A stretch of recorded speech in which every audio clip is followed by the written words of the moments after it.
How to activate Simplii Financial debit card. Hello everyone, welcome back to my channel. In this instructional video presentation, we'll guide you through the process of activating your Simplii Financial debit card. If you've recently received your card and you're eager to start using it, stay tuned for a quick and straightforward activation process. So let's delve into the details. For existing clients at Simplii Financial, there are two simple methods to activate your newly received debit card.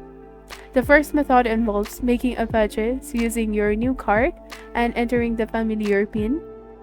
Alternatively, for those who prefer a digital approach, you can activate your card by accessing your online banking on the mobile app. Enter your new card number and your usual password to complete the activation seamlessly. Now, for the newcomers to Simplii Financial, here's a step-by-step guide to help you get started with the activation process of your card. So what you have to do is simply begin by setting up a PIN through a transaction and then proceed to sign up for an online banking to gain access to various tools for the better money management.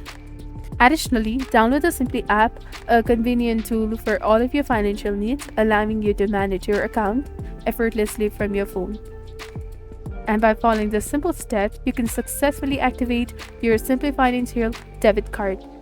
So if you found this video to be helpful, do not forget to like, comment, share, and subscribe to the channel for more amazing contents. Thank you. See you in the next video.